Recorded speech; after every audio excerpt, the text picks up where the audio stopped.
BJP ने इतना बड़ा बदलाव किया, बिहार बीजेपी नहीं केंद्र सरकार की तरफ से इतना बड़ा बदलाव किया गया।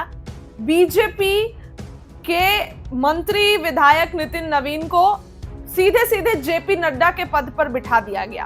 लेकिन अब सवाल ये उठ रहा है कि जो उनका, अब भाजपा का तो आपको पता है, एक मंत्री और एक, मतलब कि भाजपा में एक इंसान एक पद पर ही रह सकता है। इसके अलावा भाजपा में ऐसा नहीं है कि एक आदमी दो दो जो पोजीशन संभाले। तो अब सवाल हो रहा है ना कि नितिन नवीन के पास जो मंत्रालय था वो कौन संभालेगा, क्योंकि नितिन नवीन तो अध्यक्ष बन गए भाजपा के। तो अब इनकी कमान कौन संभालेगा, सवाल कई सारे उठ रहे हैं। दोस्तों, नीतीश कुमार चाह रहे हैं कि उनके पास ये आ जाए, क्योंकि भाजपा ने नितिन नवीन को इतनी बड़ी जिम्मेदारी दे दी। तो नीतीश कुमार पूरे ये सोच रहे हैं कि बिल्कुल हमारे पास आ जाए, लेकिन भाजपा ये कह रही है कि नहीं, अब हमारे ही लोग तो यहाँ पे कार्यकारी अध्यक्ष बने, तो आप क्यों ले रहे हैं, इस पे भी हम अपना ही आदमी रखेंगे। अब भाजपा के इस फैसले से नीतीश कुमार थोड़े नाराज है, क्योंकि नीतीश कुमार से जबरदस्ती करके कई चीजें करवाई गई। पहला काम, नीतीश कुमार से स्पीकर पद जो है उनसे लिया गया। गृह मंत्रालय जो 2 दशकों से वो अपने पास रखे थे वो लिया गया। नीतीश कुमार से सब कुछ ले लिया गया। तो नीतीश कुमार ये कह रहे हैं कि नितिन नवीन जी जब जो है वो भाजपा के राष्ट्रीय कार्यकारी अध्यक्ष बन गए, तो जो उनका विभाग है वो यहाँ पर जदयू के खाते में आ जाए। नीतीश कुमार जदयू के कुछ लोगों को बड़ी पोजीशन देना चाहते हैं। हालांकि 3 नए विभागों का बंटवारा नीतीश कुमार ने किया, तो उसमें से एक विभाग अपने पास रखे और एक और जो उच्च शिक्षा विभाग वो सुनील कुमार के पास नीतीश कुमार ने दिया। तो अब नीतीश कुमार कह रहे हैं कि नितिन नवीन का छोड़ा हुआ पद भाजपा नहीं जो है वो देगी, नीतीश कुमार चाह रहे वो मेरे पास रहे। बीजेपी की ओर से बड़ा फैसला लेते हुए नितिन नवीन को राष्ट्रीय कार्यकारी अध्यक्ष की जिम्मेदारी दी गई। वे बांकीपुर सीट से विधायक हैं और वर्तमान में बिहार सरकार के मंत्री भी हैं। उनके पास पथ निर्माण विभाग और नगर विकास एवं आवास विभाग की जिम्मेदारी है। इसके पहले भी वो बिहार कैबिनेट में मंत्री रह चुके हैं।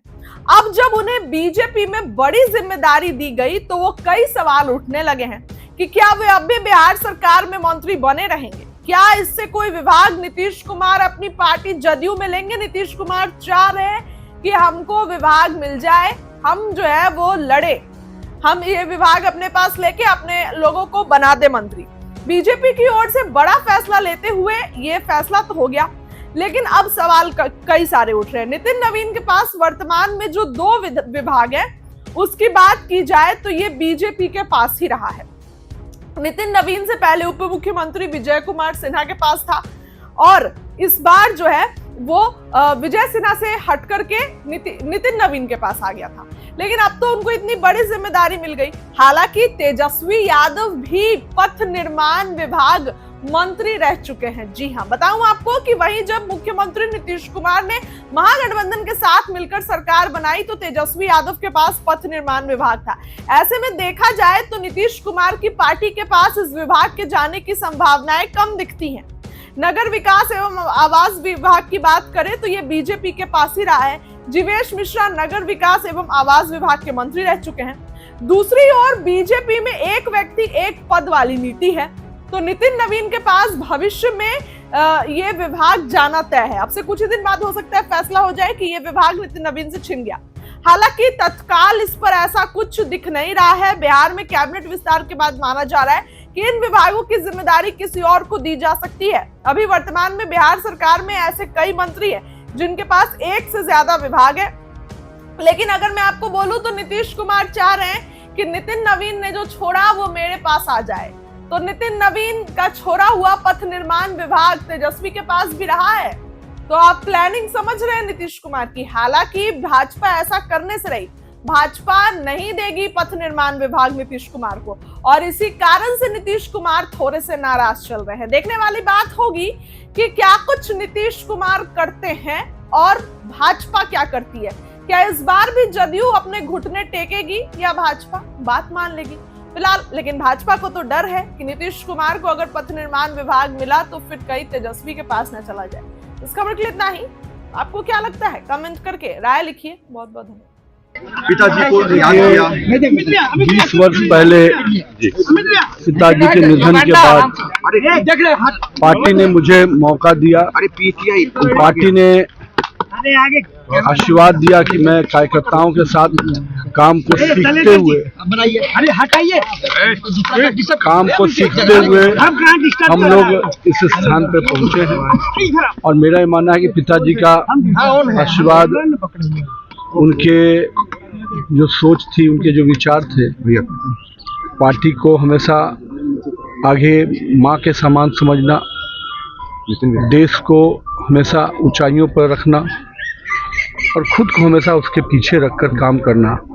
मेरा मानना है कि पार्टी के उस ध्येय को, पिताजी के उस सोच को हम लोगों ने प्रयास किया कि उस ध्येय से काम करें और पार्टी ने उसी का आशीर्वाद दिया है। और मैं तो यही कहूँगा कि आज के दिन अपने पिता को नमन करता हूँ और उनका आशीर्वाद जो मिला है उसके को और उनका जो सम्मान रहा है उसको और बढ़ाने का प्रयास करूंगा। पार्टी को राष्ट्रीय स्तर पे आगे ले जाने को लेकर कुछ आपने रणनीति तैयार की? बड़ी जिम्मेदारी अभी देखिए, अभी तो कई चीजें हैं, मैं तो सब पे विषय पे बताऊंगा, लेकिन ये स्पष्ट है कि नरेंद्र मोदी के नेतृत्व में देश में आज एक एक गांव में, एक एक कस्बे में विकास भी पहुंचा, भाजपा का भी विस्तार हुआ और आम जनमानस, जिस पार्टी को लोग कहते थे कि इसकी पार्टी है, आज गरीबों की पार्टी बनकर भाजपा खड़ी हुई। कोई ऐसा वर्ग नहीं है जिसको भाजपा ने, एनडीए गठबंधन ने विकास की योजनाओं से छुआ नहीं। जो हमारे विचार शख्सियत रहे, दीनदयाल जी, श्यामा प्रसाद मुखर्जी जी, उन्होंने जिस प्रकार से अंत्योदय के बात को किया और विचार को आगे बढ़ाया, उस अंत्योदय को माननीय अटल बिहारी, हमारे श्रद्धेय अटल बिहारी वाजपेयी जी ने आगे बढ़ाया और फिर हमारे नेता नरेंद्र मोदी जी ने हर गांव और कस्बे तक अंत्योदय के उस संकल्प को आगे बढ़ाया। बंगाल चुनाव हम लोग इस तरीके से देखते हैं नितिन जी, कितनी बड़ी चुनौती। और देखिए, बंगाल हो, यूपी हो, असम हो, बिहार, भाजपा का कार्यकर्ता हर दिन चुनाव के लिए तैयार रहता है। यही भाजपा की खूबसूरती है और मैं मानता हूं कि बाकी लोग चुनाव में काम करते हैं, भाजपा का कार्यकर्ता 24/7 काम पार्टी के युवा जो है आपको आइडियोलॉजी मान रहा है नितिन जी, क्या कहेंगे युवा साथियों के लिए, क्या संदेश होगा? युवाओं के लिए एक बड़ा संदेश है। युवाओं के लिए मैं बस यही कहूँगा कि अपने काम पर विश्वास कीजिए। राजनीति शॉर्टकट का नाम नहीं है, राजनीति लंबी रेस है, उसमें धैर्यपूर्वक मेहनत करते हुए, परिश्रम करते हुए आगे बढ़िए, सफलता मिलेगी। पिताजी को याद किया। 20 वर्ष पहले पिताजी के निधन के बाद पार्टी ने मुझे मौका दिया। पार्टी ने आशीर्वाद दिया कि मैं कार्यकर्ताओं के साथ काम को सीखते हुए हम लोग इस स्थान पर पहुंचे हैं। और मेरा ये मानना है कि पिताजी का आशीर्वाद, उनके जो सोच थी, उनके जो विचार थे, पार्टी को हमेशा आगे माँ के समान समझना,